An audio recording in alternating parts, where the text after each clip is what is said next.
மது அருந்த அவர்களை தூண்டுவதல்ல, தவிர்க்க முடியாமல், அதிலிருந்து விடுபட முடியாமல், கட்டுப்படுத்த முடியாமல் அடிமையாகிவிட்டவர்கள். அவர்கள் அந்த பழக்கத்திலே இருந்து விடுபட முடியாத நிலையில் இருப்பவர்கள். அவர்களாம் உடனே இறந்து போகணுமா என்ன? அவர்களுடைய ஈரலை பாதுகாப்பது எப்படி? சித்தர்கள் பல அற்புதமான மூலிகைகளை கண்டிருக்கிறார்கள். அந்த மூலிகைகள் கல்லீரலை பாதுகாக்கிற தன்மை உடையது. அதில் என்னென்ன மூலிகைகள் அந்த தன்மை உள்ளதாக இருக்கிறது? எல்லோருக்கும் தெரிந்திருக்கிற ஒரு மூலிகை கல்லீரலுக்கு இது நல்ல கல்லீரலை தேற்றுகிற ஆற்றல் உடையது என்று எது? கரிசைலாம் கண்ணி. அதுபோல் இன்னொரு மூலிகை எல்லோருக்கும் தெரிந்தது. ஈரல் என்றால் முதலில் நினைவுக்கு வருவது எதுன்னா, ஈரல் இருக்கிறதே, அறியாதவர்கள் சொல்வார்கள் ஈரலில் கொழுப்பு இருக்கிறது. ஈரலில் கொழுப்பே கிடையாது. ஈரலுடைய வேலை என்ன? கிரேடு 1 இருந்தால் 3 மாதத்தில் ஃபேட்டி லிவர் இந்த இல்லாமல் படுத்தி விட முடியும். அத்தகைய ஆற்றல் பெற்ற மூலிகைகள் தமிழ் மருத்துவத்தில் இருக்கின்றன.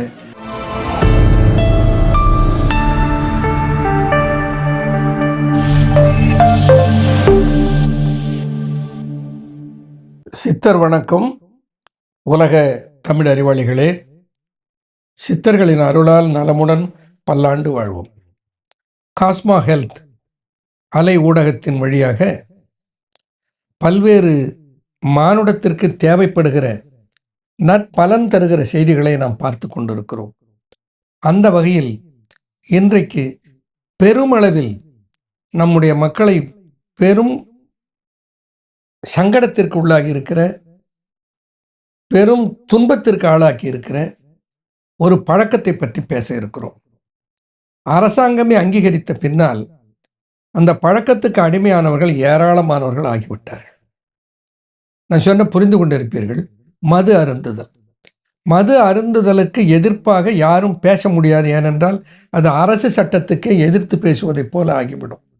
அதே நேரத்தில் மது குடியை கெடுக்கும் என்று விளம்பரம் செய்துவிட்டு மதுவை தாராளமாக விற்கலாம் என்கின்ற ஒரு பழக்கம் இருப்பதைப் போல, மது அருந்துவதனாலே இருக்கிற கேடுகளை பற்றி சொல்லாத அளவிற்கு மக்கள் தெரிந்திருந்த போதும் சிலவற்றை நான் சொல்ல வேண்டிய நிர்பந்தமும் கட்டாயமும் இருக்கிறது.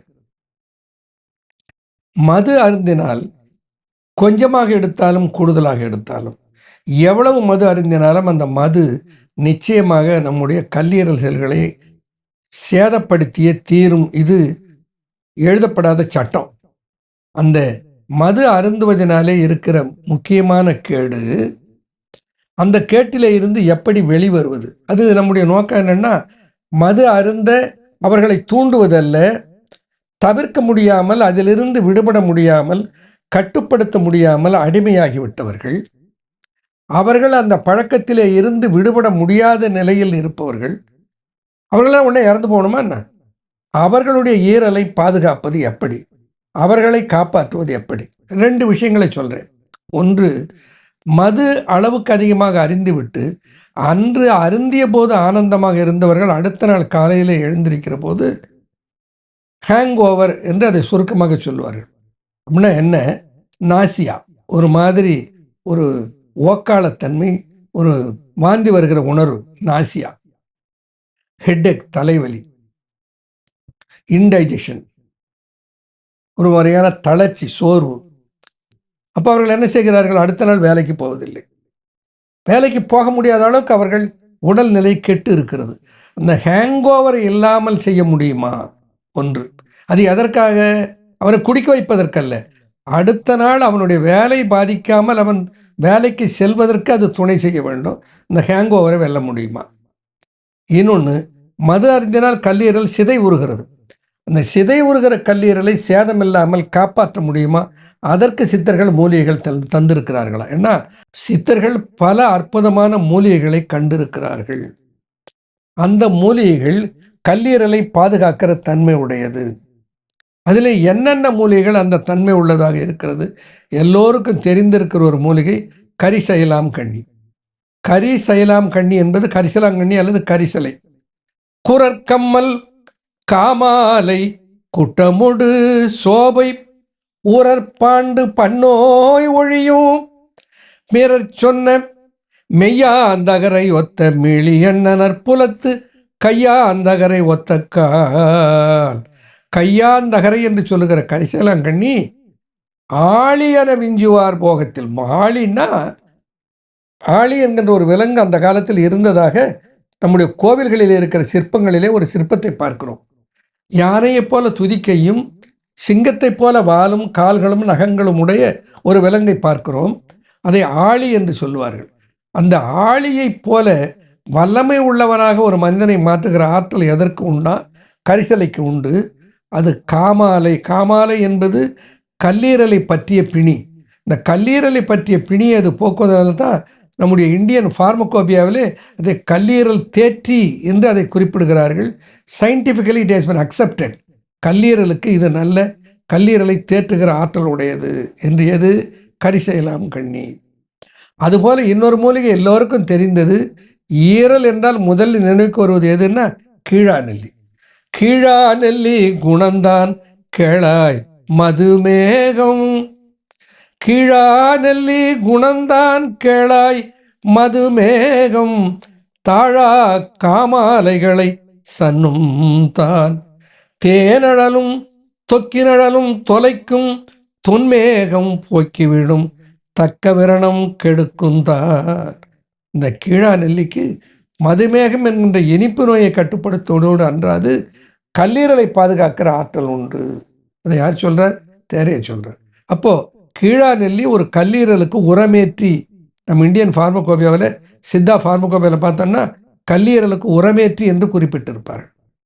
அப்போது சீதம் அதிபித்தவிடம் செவிழி நோய் கூட்டம் பூதமுடு பேயிரத்த போக்குகளும் பூதளத்து தாழ்வாய் பணிந்தேகும் தப்பாது நற்புலத்து கீழ்வாய் எனும் நெல்லிக்கு. கீழா நெல்லி என்று சொல்லுகிற அந்த தாவரத்திற்கு என்ன பலன் இருக்கிறதா? அது சீதம் அதிபித்தம் விடம் செவ்விழி நோய் கூட்டம் பூதமுடு பேயிரத்த போக்குகளும் பூதளத்து தாழ்வாய் பணிந்தேகும். இந்த காமாலை மட்டுமல்ல, முழு சீரண மண்டல செரிமான மண்டலம் தொடர்பான அத்தனை பிணிகளுக்கும் ஒரு நல்ல மருந்தாக அது இருக்கும். இன்னொரு முக்கியமான மூலிகை, இன்றைக்கு அந்த மூலிகைக்கு பதிலாக மாற்று மூலிகையை நிறைய நிறுவனங்கள் கையாளுகின்றன. எக்லிப்டா ஆல்பா என்பது வெள்ளை பூ பூக்கிற கரிசலை. இன்னொரு வகையான கரிசலை மஞ்சள் பூ பூக்கிற கரிசலை. அதை சித்தர்கள் பொற்றலை கையாந்தகரை என்று குறிப்பிடுவார்கள். இதுதான் பொற்றலை கையாந்தகரை. பொன் தலை, இந்த மஞ்சளாக பூ இருக்கு பாருங்க. சாதாரண கரிசலையில் இது போலத்தான் இலை இருக்கும். அந்த ஒவ்வொரு கிளை பிரிகிற இடத்துலையும் இப்படித்தான் பூ இருக்கும். இந்த பூ இதில் பாருங்கள் மஞ்சள் நிறமாக பொன் நிறத்தில் இருப்பதனால இது பொற்றலை கையாந்தகரை. ஒரு காம்பு அந்த காம்பில் பூ வந்தால் அது எக்லிப்டா பிராஸ்டேட்டா. அது இந்த மஞ்சள் கரிசலையினுடைய உண்மையான படைப்பு அல்ல, பொற்றலை கையாந்தகரை அல்ல. பாருங்கள், இந்த ஒவ்வொரு கிளையிலையும் இது அப்படி இருக்கும். இதுதான் ஒரிஜினல் பொற்றலை கையாந்தகரை. நம்முடைய சித்தர் தேசம் என்கின்ற மூலிகை பண்ணையிலே இதை பயிர் செய்கிறோம். இந்த பயிர் செய்து எடுத்து தான் அந்த ஹேங்கோ மருந்துகளை தயாரிக்கிறோம். பொற்றலை கையாந்தகரை பொன்னிறமாக்கும் உடலை சுத்தமுற கட்கு சுகம் கொடுக்கும் சிற்றிடையாய் செந்தூரங்கட்கு ஆகும் சிந்தை இதனை துலக்கும் உந்தி வளர்க்குண்மம் தொலைக்கும் காட். உந்தி வளர்க்குண்மம், உந்தி என்பது வயிறு. இந்த வயிற்றில் வகிற குண்மம் என்பது செரிமான குறை, பசியின்மை, எதுக்களித்தல், ஏப்பம் வருதல், செரிமானம் இல்லாமல் போதல். இந்த அத்தனை பிழைகளை ஒன்றாக சேர்த்தால் அது குண்மம். அதற்கு காரணம் எது? கல்லீரல். அப்போது இந்த கல்லீரலிலே இருக்கிற சேதங்களை அகற்றி அதை புதுப்பிக்கிற ஆற்றல் உடையது எதுன்னா பொற்றலை கையாந்தகரை. இன்றைக்கு நம்ம பார்க்குறோம். இந்த பொற்றலை கையாந்தகரையை நான் கையாண்டு இருக்கிறேன், அதை பற்றி சொல்ல இருக்கிறேன். இன்றைக்கு நாம் பார்க்குறோம், நன்றாக இருக்கிறோம், எந்த அடையாளமும் நம்ம உடலில் இல்லை, எந்த நோய் அறிகுறியும் இல்லை. வேறு ஒரு நோயை பற்றி அறிவதற்காக அகப்படம் எடுக்கிறோம், ஸ்கேனிங் பண்ணுறோம். உதாரணமாக ஒருவருக்கு சிறுநீரகத்திலே கல் இருக்கிறது, அதை அறிவதற்காக போய் ஸ்கேன் பண்ணுறார்.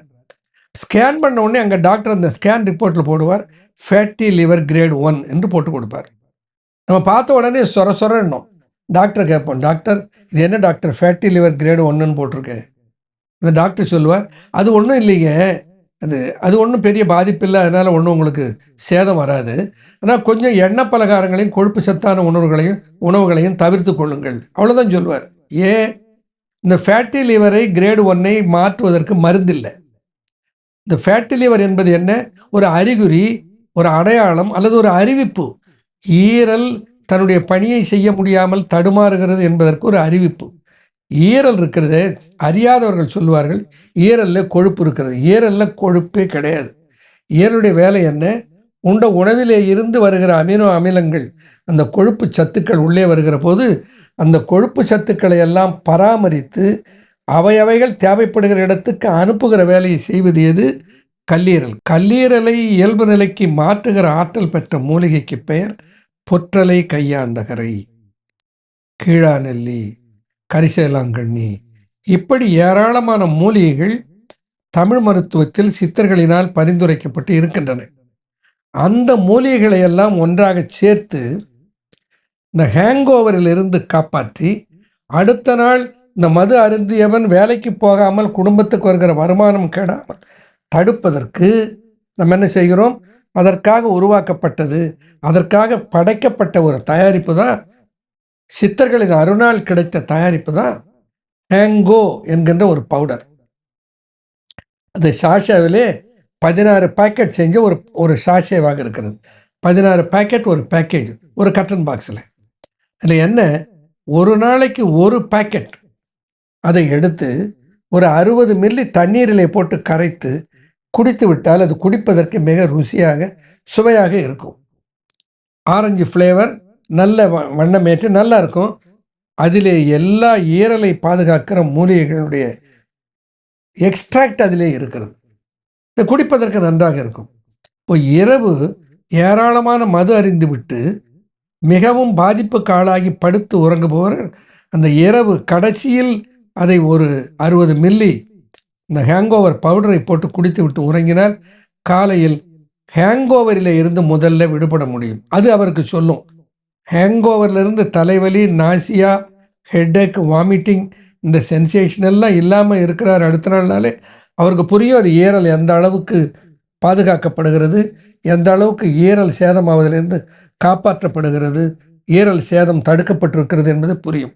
அப்போது ஈரலை காப்பாற்ற அடுத்த நாள் ஹேங்கோவர் இல்லாமல் தன்னுடைய பணிக்கு திரும்ப செல்ல மது அருந்தியதனாலே விரைவில் ஈரல் கெட்டு போகாமல் இருக்க, அடுத்து இந்த ஸ்கேன் பண்ணி பார்த்துட்டு grade 1 grade 2 liver fatty liver இருக்கிற போதே மருத்துவரை அணுகி முறையாக மருத்துவம் பார்த்து கொண்டு ஒரு 3-4 மாதத்துக்குள் கிரேடு 2ல் இருந்தால் கிரேடு 1க்கு, பிறகு கிரேடு 1ல் இருந்து அதை ஃபேட்டி லிவர் இல்லாமல் செய்வதற்கு ஒரு 3 மாதம், கிரேடு 1ல் இருந்தால் 3 மாதத்தில் ஃபேட்டி லிவர் இந்த இல்லாமல் படுத்திவிட முடியும். அத்தகைய ஆற்றல் பெற்ற மூலிகைகள் தமிழ் மருத்துவத்தில் இருக்கின்றன. அதனுடைய தயாரிப்பு தான் ஹேங்கோ. அது பேரே ஹேங்கோ. ஹேங்கோவரிலே இருந்து நம்மை மீட்டெடுக்கிற, கல்லீரல் சேதத்திலே இருந்து தமிழ் கூறும் நல்லுலகத்தை காப்பாற்றுகிற, விரைவில் ஈரல் கெட்டு மரணமடைந்து விடாமல் அந்த குடும்ப தலைவனை அந்த குடும்ப பாதுகாப்பிற்காக இன்னும் கொஞ்ச நாள் ஆரோக்கியமாக வாழ வைக்கிற சிறப்பு தயாரிப்பு தான் அந்த அன்பு ஃபார்மாவினாலே சித்த மருத்துவ உரிமத்தோடு தயாரிக்கப்படுகிற ஹேங்கோ என்கின்ற பவுடர். அதை கையாளலாம். அல்லது இந்த மூலிகைகளை நான் சொன்னதெல்லாம் கிடைச்சதுன்னா அந்த மூலிகைகளை எல்லாம் நீங்கள் கொண்டு வந்து கையாளலாம். அது முடியல, கிடைக்க மாட்டேங்கிறது, ஆனால் மக்களை காப்பாற்ற வேண்டும், அந்த சேவை மக்களுக்கு கிடைக்க வேண்டும், அதற்காகத்தான் இந்த செய்திகளை எல்லாம் சொல்லுகிறோம். இந்த ஹேங்கோவை கையாளலாம், அல்லது பொற்றலை கையாந்தகரை கையாளலாம், கல்லீரலை பாதுகாத்து கொள்ளலாம். தமிழ் கூறும் நல்லுலகம் மது பழக்கம் இருந்தாலும் அதனால் கல்லீரல் சேதமடைந்து சிதைவுற்று போகாமல் காப்பாற்றுவதற்கு ஹேங்கோ இருக்கிறது. காப்பாற்றி கொண்ட நலமுடன் வாழ்வோம். நன்றி, வணக்கம்.